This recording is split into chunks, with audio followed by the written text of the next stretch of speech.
ನಾನು ಹೊರಗಡೆಯಿಂದ ಬಂದಿರೋನಲ್ಲ, ನಿಮ್ಗೆ ಗೊತ್ತಿಲ್ಲ. ನಾನು ನಿಮ್ಮ ಜಿಲ್ಲೆ ನಿಮ್ಗೆ ಒಳ್ಳೇದಾಗಬೇಕು ಅಂತಾನೆ ನಾವು ಇದು ನನಗೆ ನಾನು ಇದಕ್ಕೆ ಕೈ ಹಾಕ್ತೀನಿ. ಮತ್ತು ಬಿಡ್ದಿ ಏನು ಬೇರೆ ಇಂಡಸ್ಟ್ರಿಯಲ್ ಏರಿಯಾ ಮಾಡಿದಾಗ ಕೂಡ ಇಂಡಸ್ಟ್ರಿಯಲ್ ಏರಿಯಾ ಮಾಡಿದಾಗ ಕೂಡ ಬಿಡ್ದಿ ಇಂಡಸ್ಟ್ರಿ ಏರಿಯಾ ಆಗ ಅವತ್ತಿನ ಕಾಲದ ಸರ್ಕಾರ ಯಾರು ಅವತ್ತು 16,000 ಎಕರೆ ಹೋಯ್ತು. ಟೊಯೋಟೋ ಬಂತು, ಪೂರ ಎಲ್ಲ ಇಂಡಸ್ಟ್ರೀಸ್ ಎಲ್ಲ ಆಯಿತು. DC ತಮ್ಮಣ್ಣ ಅಧಿಕಾರಿ ಕೂಡ ಎಲ್ಲ ಈಗ ಅದಾದ್ಮೇಲೆ ಈಗ 35-40 ವರ್ಷ ಗೌರವಾನ್ವಿತ ಅದಿರ್ಬೋದು, ಅವರೆಲ್ಲ ಕೂಡ ಇದನ್ನ ಆಳ್ಕೊಂಡು ಎಲ್ಲ ಸೇರಿ ಆಳ್ತ ಮಾಡಿ ಕೊನೆಗೆ ಅವರು ಈ ಟೌನ್ಶಿಪ್ ಆಗಬೇಕು ಅಂತೇಳಿ ತೀರ್ಮಾನ ಮಾಡ್ತಾರೆ. ಟೌನ್ಶಿಪ್ ಆಗಬೇಕು ಅಂತ ತೀರ್ಮಾನ ಮಾಡಿದ ಮೇಲೆ ಇದನ್ನ ಅವತ್ತೇ ಯಾವ್ದಾದ್ರು ಸರ್ಕಾರದಲ್ಲಿ ಒಂದು ತೀರ್ಮಾನ ಮಾಡೋದಕ್ಕೆ ಅದಕ್ಕಿತ್ತೋ ಏನೋ ನನಗೆ ಗೊತ್ತಿಲ್ಲ. ಅವ್ರ ಕೈಯಲ್ಲಿ ಇದನ್ನ ಬಿಡುಗಡೆ ಮಾಡಕ್ಕೆ ಅವ್ರ ಕೈಲಿ ಆಗಲಿಲ್ಲ. 2 ಬಾರಿ ಚೀಫ್ ಮಿನಿಸ್ಟರ್ ಕೂಡ ಅವ್ರ ಕೈಲಿ ಬಿಡುಗಡೆ ಮಾಡೋಕ್ಕಾಗಲಿಲ್ಲ. ಬಿಜೆಪಿ ಜೊತೆ ಸರ್ಕಾರ ಮಾಡಿದ್ರು ಕೂಡ ಅವ್ರ ಕೈಲಿ ಮಾಡೋಕ್ಕಾಗಲಿಲ್ಲ. ಈ ಮಧ್ಯದಲ್ಲಿ ಈ ಜಾಗನೆಲ್ಲ DLFಗೆ ತೆಗೆದುಕೊಳ್ಬೇಕು ಅಂತ ತೀರ್ಮಾನ ಮಾಡಿ DLF ಅವ್ರ ಕೈಲು ಗೊತ್ತಿದೆ ನಿಮ್ಗೆ, DLF ತಗೊಂಡು ಅವರು ಬಂದು ಇಲ್ಲಿ ನೀರು, ಉಷ್ಣಾವಧಿ ನದಿ ನೀರು ಇದನ್ನೆಲ್ಲ ನೋಡ್ಬಿಟ್ಟು ಮನೆಗೆ ನಮ್ಮ ಕೈಲೂ ಆಗುದಿಲ್ಲ ಅಂತೇಳಿ ಅವರು ದುಡ್ಡ ವಾಪಸ್ ಕಡೆ ಹೇಳಪ್ಪ, ಆಯ್ತಾಯ್ತು ಬಿಡುವಲ್ಲಿ ವಾಪಸ್ಸು ತೆಗೆದುಕೊಂಡು ಹೋದ್ರು. ಈ ಮಧ್ಯೆ 9,000 ಎಕರೆ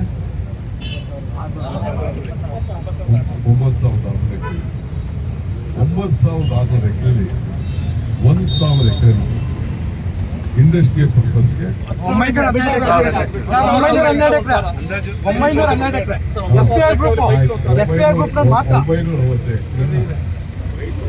ರೈತರು ಒಂದು 10%, ಯಾರು ಒಂದು 10%, ನಂಗೆ ಗೊತ್ತಿಲ್ಲ. ಶಿವಕುಮಾರ್ದೋ ಬಾಲಕೃಷ್ಣ ನೋಡೋದು ನಿಮ್ದು ಒಟ್ಟೊಳಗೆ ರೈತರಿದ್ದು ಅವರು ಬಂದು ದುಡ್ಡು ಇಸ್ಕೊಂಡು ಒಂದು 75 ಲಕ್ಷನೋ 1 ಕೋಟಿನೋ ಎಷ್ಟು ಇಸ್ಕೊಂಡು 1 ಕೋಟಿ ಸರ್, ಮೇನ್ ರೋಡ್ 1 ಕೋಟಿ 35 ಲಕ್ಷ, ಸಬ್ ರೋಡ್ಗೆ 1 ಕೋಟಿ 1 ಕೋಟಿ ಇಸ್ಕೊಂಡು ಮಾಡಿದ್ರು. ನಾನು ತಗರಾಜಿ ಕೊಟ್ಟೆ. ಯಾರು ಒಬ್ಬರು ಏನಾದ್ರು ನೀವು ಮಾತಾಡಿದ್ರ? ರೈತರಿಲ್ಲ, ಅಲ್ಲೇ ರೈತರಿಲ್ಲ, ಯಾರೋ ಮಾತಾಡಿ. ರೈತರಿಲ್ಲ ಅಲ್ಲೇ.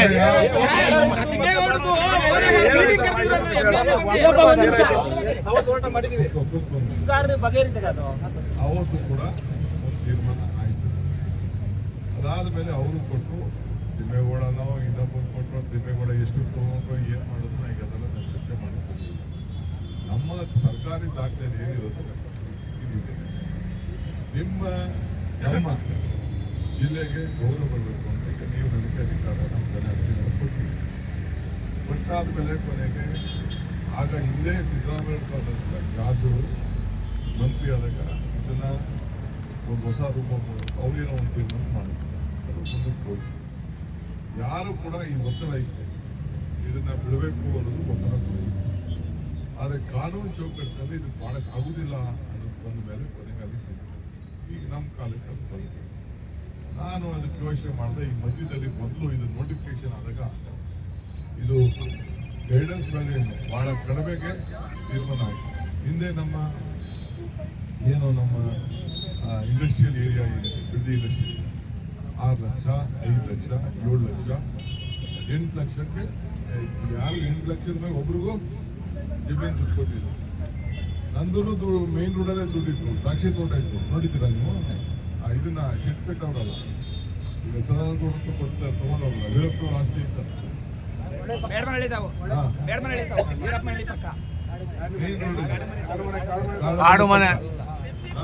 ನಂದು 12 ಎಕರೆ ನಂದು ಜಮೀನಿತ್ತು. ಆಗ ಏನು ಮಾಡೋದು, ಆಯ್ತು ಕೊನೆಗೆ ಅವ್ರಿಗೂ ಇಂಡಸ್ಟ್ರಿ ಇದೆ, ನಂದು ಮೇನ್ ರೋಡ್ ಇದೆ, ನಂದು 18 ಲಕ್ಷ ತಗೋಬೋದು. ಆಯ್ತು, ಇದೇನು ಮಾಡೋಕ್ಕಾಗಲ್ಲ. ಈಗ ನಾವು ನಿಮ್ಗೆ ಏನಾದ್ರು ಮಾಡಿ ಸಹಾಯ ಮಾಡಬೇಕು ಅಂತ ಆಸೆ. ಬಾಲಕೃಷ್ಣ ಅವರು 100 ಮೀಟಿಂಗ್ ಮಾಡೋದು. ಬಾಲಕೃಷ್ಣ, ಸುರೇಶ್ ಇಬ್ಬರು ಸೇರಿ ಅಧಿಕಾರಿಗಳು ಕರ್ಕೊಂಡು ಯಾವ ರೀತಿ ಮಾಡ್ಬೋದು, ಏನು ಮಾಡ್ಬೋದು ಅನ್ನೋದು ಒಂದು 100 ಮೀಟಿಂಗ್ ನಿಮಗೆ ಸಹಾಯ ಮಾಡಬೇಕು ಅಂತೇಳಿ ಮಾಡಿದ್ದಾರೆ. ಅವ್ರಿಗೂ ಜವಾಬ್ದಾರಿ ಇಲ್ವೇ? ಅವರು MLA ಇಲ್ವೇ? ರೈತರ ಪರ ಇಲ್ಲ ಅವರು, ಅದು ಬೇಕಿಲ್ಲ ನಮ್ಗೆ. ಅವರು ಮೀಟಿಂಗ್ ಅಧಿಕಾರಿಗಳ ಜೊತೆ ಮಾಡ್ತಾರೆ, ಯಾವ ಲೆಕ್ಕ ಅದು? ಅಧಿಕಾರಿಗಳ ಜೊತೆ ಮೀಟಿಂಗ್ ಬೇಕಿಲ್ಲ ನಮ್ಗೆ, ನಮ್ಮ ಹತ್ರ ಬರ್ಬೇಕು. ನಮ್ಮ ಹತ್ರ ಬರ್ಬೇಕು. ನೀವು ಅಧಿಕಾರ ಕರಿಬೋದು ಅಷ್ಟೇ, ಇನ್ನೇನು ಮಾಡೋಕ್ಕಾಗುದಿಲ್ಲ. ನಾವು ನಿಮ್ಗೆ ಏನೋ ಒಬ್ಬರೇ ಎಲ್ಲ ಕಂಡಿರೋನು ಮಧ್ಯದಲ್ಲಿ ಮಾತಾಡಿ ಏನ್ ರೈತರ ಪರ ರಾಜಕಾರಣ ಮಾಡಂಗೆ ನೀವು ರಾಜಕಾರಣ ಮಾಡ್ಕೋ, ಯಾರು ಬೇಡ ಅಂತಂದ್ರೆ. ಸಿಎಂ ಅವ್ರು ಮಾತಾಡ್ತಾವ್ರೆ, ದಯಮಾಡಿ ಮಾತಾಡ್ರಿ. ನಾನು ಹೇಳ್ತಾ ಇದೀನಿ ಕೇಳಿ, ಗೌರವ ಕೊಟ್ಟು ಇಲ್ಲಿ ಬಂದು ನಿಂತ್ಕೊಂಡು ಮಾತಾಡ್ತಾ ಇದ್ದೀನಿ. ಈ ಎದುರಿಕೆಗೆ ಈ ಇದಕ್ಕೆ ನನ್ನ MLA ನೀನು ಅವಮಾನ ಮಾಡಿ ಎದುರುಗಡೆ ಮಾತಾಡಿದ್ರೆ ನಾನು ಇಲ್ಲಿಂದ ಒಯ್ದಾಗ್ತೀನಿ. ನೀವೇನ್ ಬೇಕಾದ್ರೂ ಮಾಡ್ತೀನಿ. ನಾವೇನೋ ಪಾಪ ಅವರು ನನ್ಗೆ ಗೊತ್ತಿದೆ ಎಷ್ಟು ನನ್ನ ಟೈಮ್ ವೇಸ್ಟ್ ಮಾಡಿಸಿದ್ದಾರೆ, ಎಷ್ಟು ಮಾತಾಡಿದ್ದಾರೆ, ಎಷ್ಟು ನಿಮ್ಗೆ ಅನುಕೂಲ ಆಗ್ಬೇಕು ಅಂತ ಒಬ್ಬ ಶಾಸಕ ಇಟ್ಕೊಂಡು ಸಹಾಯ ಮಾಡೋರು ಅಂತ. ಈಗ ಇವ್ರು ನಿನ್ ಪರ ಇಲ್ಲ, ಯಾವೊಂದು ರಿಜಿಸ್ಟರ್ ಯಾವನು ಅಕ್ವಿಷನ್ ಮಾಡ್ದ ಅವ್ನು ನಿನ್ ಪರನಾ? ಯಾರು ಬಿಜೆಪಿ ಗೌರ್ಮೆಂಟ್ ನಲ್ಲಿ ಇದನ್ನ ದುಡ್ಡು ಕೊಡ್ಸೋದ್ರಲ್ಲ 1 ಕೋಟಿ ರೂಪಾಯಿ, ಅವ್ನು ನಿಮ್ ಪರನಾ? ಯಾರು ನಿಮ್ ಪರ? ಯಾವನು ಇಲ್ಲ ನಿಮ್ ಪರ. ಏನಾದ್ರು ನಿಮ್ಗೆ ಏನಾದ್ರು ಜೀವ ಕೊಡ್ಬೇಕು, ನಿಮ್ಗೆ ಏನಾದ್ರು ಒಳ್ಳೆ ಪರಿಹಾರ ಕೊಡ್ಬೇಕು ಅಂದ್ರೆ ಬಾಲಕೃಷ್ಣ ಇವತ್ತು ನಿಮ್ಗೋಸ್ಕರ ಹೋರಾಟ ಮಾಡ್ತಾ ಇರೋದು. ಯಾರು ಹೋರಾಟ ಮಾಡ್ತಾರ ಅಂತ ತಿಳ್ಕೊಳ್ಳಿ. ನಾನ್ ನಿಮ್ಗೆ ಹೇಳೋದಿಷ್ಟೇ, ಕಾನೂನು ಚೌಕಟ್ಟಿನಲ್ಲಿ ಏನ್ ಸಹಾಯ ಮಾಡ್ಬೇಕು ನಾನು ಮಾಡಕ್ ತಯಾರಿದ್ದೀನಿ. ನಾನು ಯಾಕೆಂದ್ರೆ ಇದು ಕಾನೂನು, ಇದು ಏನೇ ತೀರ್ಮಾನ ತೆಗೆದುಕೊಂಡ್ರು ಬರೀ ಬಿಡದಿ ಒಂದು ತೀರ್ಮಾನ ತಗೊಳಕ್ಕಾಗುವುದಿಲ್ಲ. ಇಡೀ ರಾಜ್ಯದ ಎಲ್ಲ ಅಕ್ವಿಷನ್. ನಿನ್ನೆ ಕೂಡ ನಾನು KBGN ರೈತರು, ಯಾರು ಕೃಷ್ಣಾ ಮೇಲ್ದಂಡೆ ಯೋಜನೆ, ಆ ರೈತರನ್ನು ಕರ್ಸಿಸ್ಬಿಟ್ಟು ಅವ್ರದ್ದು ಕೂಡ ನಿಮ್ಗಿನ್ನ ದೊಡ್ಡ ಸಮಸ್ಯೆ ಇದೆ. 73,000 ಎಕರೆ ಒಂದ್ ಕಡೆ, 50,000 ಒಂದ್ ಕಡೆ, ಕ್ಯಾನಲ್ಗೆ 73,000 ಕಡೆ ಮುಳುಗಡೆ ಬರುತ್ತೆ. ಅವ್ರಿಗೆ ಏನ್ ತೀರ್ಮಾನ ಮಾಡಬೇಕು ಅನ್ನೋದು ಕೂಡ ಇದೆ. ಈಗ ಮೇಕೆದಾಟು ಯೋಜನೆ, ಅದಕ್ಕೂ ಕೂಡ ಯಾವ ರೀತಿ ಅಕ್ವಿಷನ್ ಮಾಡಬೇಕು ಅಂತಿದೆ. ಇದು ಬರೀ ಬೆಂಗಳೂರು ಸುತ್ತಮುತ್ತಲು ಈಗ ಇದಕ್ಕೆ BDA ಅಕ್ವಿಷನ್ ಆಗಿದೆ. ಏನ್ ತೀರ್ಮಾನ ಆಯ್ತು? ಎಲ್ಲ ಕೋರ್ಟ್ಗೆ ಹೋದ್ರು, ಕೊನೆಗೆ ಸುಪ್ರೀಂ ಕೋರ್ಟ್ ತೀರ್ಮಾನ ಮಾಡಿದ್ರು. ಏನ್ ಮಾಡಿದ್ರು? ನಾನು ಹೊಸದಾಗಿ ಯಾವುದು ನಾನು ಮಾಡಕ್ ಹೋಗ್ತಾರೆ. ಈಗ ನೈಸ್ ಅವರು ಕೂಡ ನೋಟಿಫಿಕೇಶನ್ ಮಾಡಿದ್ದಾರೆ. ಯಾಕೆ ನೈಸ್ ನೋಟಿಫಿಕೇಶನ್ ವಜಾ ಮಾಡಕ್ ಆಗ್ಲಿಲ್ಲ? ಕಾನೂನಲ್ಲಿ ಬೇಕಾದಷ್ಟು ಚೌಕಟ್ಟಿದೆ. ಹಿಂದೆ ಸ್ಪೆಸಿಫಿಕ್ ನೋಟಿಫಿಕೇಶನ್ ಮಾಡಿದ್ರೆ ಅದನ್ನ ರೇಟು ಅವತ್ತಿನ ಕಾಲಕ್ಕೆ ರೇಟ್ ಕೊಡಬೇಕು ಅಂತಾನೆ ಸುಪ್ರೀಂ ಕೋರ್ಟ್ ಆರ್ಡರ್ ಕೂಡ ಇದೆ. ಆದ್ರೆ ನಾನು ಇವತ್ತು ಬೇರೆಯವ್ರಿಗೆ ನಾನು ಇದನ್ನೆಲ್ಲ ಮಾಡೋಂಥ ಸಂದರ್ಭದಲ್ಲಿ ಈಗ ಪೆರಿಫೆರಲ್ ರಿಂಗ್ ರೋಡ್ಗೆ ಉತ್ತರ ಭಾಗದಲ್ಲಿ ಏನು ಪೆರಿಫೆರಲ್ ನೈಟ್ಸು ಆ ಕಡೆ ಏನು ನೋಡಿದೆ, ಅದಕ್ಕೆ ನಾನು ಮೊನ್ನೆ ತೀರ್ಮಾನ ಮಾಡಿ ಕೋರ್ಟಲ್ಲಿ ಒಂದು ತೀರ್ಮಾನ ಇದ್ರು ಕೂಡ ರೈತರು ಹಾಳಾಗಬಾರ್ದು, ರೈತರಿಗೆ ಏನಾದ್ರು ಒಂದು ಪರಿಹಾರ ಕೊಡಬೇಕು ಅಂತೇಳಿ ಅವ್ರಿಗೆ ಜಮೀನು ಕೊಡಬೇಕಾದವ್ರಿಗೆ 10% ಜಮೀನು, ಕಮರ್ಷಿಯಲ್ ಬೇಕಾದವ್ರಿಗೆ 1 ರೇಟು, ರೆಸಿಡೆನ್ಷಿಯಲ್ ಬೇಕಾದವನಿಗೆ 40%, ಕಮರ್ಷಿಯಲ್ 1 ರೇಟು, ಒಬ್ಬನಿಗೆ ಡಬಲ್ ಪ್ರೈಸು ಅಂತೇಳಿ ಒಂದು ತೀರ್ಮಾನ ಮಾಡಿ ಒಂದು ಡಿಸಿಷನ್ ಕೊಟ್ಟಿದ್ದೀನಿ. ಈಗಾಗಲೇ ಬಂದು ರೈತರುಗಳೆಲ್ಲ ಪ್ರತಿಸ್ಕೊಂಡು ಅದಕ್ಕೆ 27,000 ಕೋಟಿ ರೂಪಾಯಿ ಸಾಲ ತೆಗೆದುಕೊಂಡು ಅದನ್ನ ನಾವು ಮಾಡ್ತೀವಿ. ಇಲ್ಲೂ ಕೂಡ ಇವತ್ತು ನಾನು ನಮ್ಮ ಆಫೀಸರ್ಸ್ ಹತ್ರ ಮಾತಾಡಿ ಇದಕ್ಕೂ ಕೂಡ ಸಾಲ ತೆಗೆದುಕೊಂಡು ಸುಮಾರು 10,000 ಕೋಟಿ ರೂಪಾಯಿ ಸಾಲ ತೆಗೆದುಕೊಂಡು ನಿಮ್ಮಲ್ಲೂ ಕೂಡ ಸುಮಾರು 70% ಜನ, 30% ನೀವು ಅರ್ಜಿ ಕೊಟ್ಟಿದ್ದೀರಿ.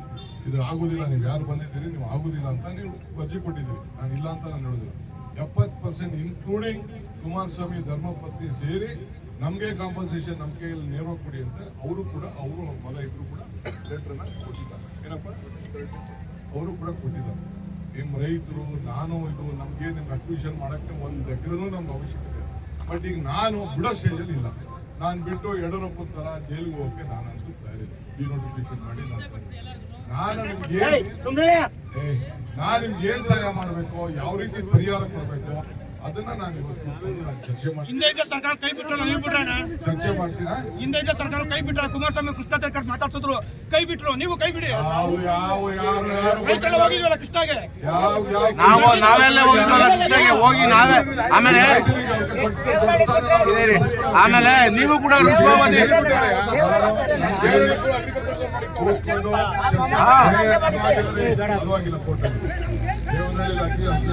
ನಿಮ್ ಸಹಾಯ ನಮ್ಗೆ ಬೇಕಿಲ್ಲ ಸರ್.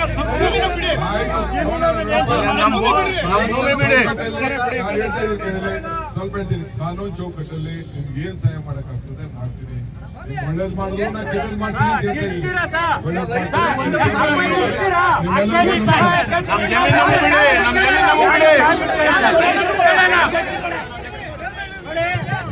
ಎಲ್ಲ ಕೂತ್ಕೊಳ್ಳಿ.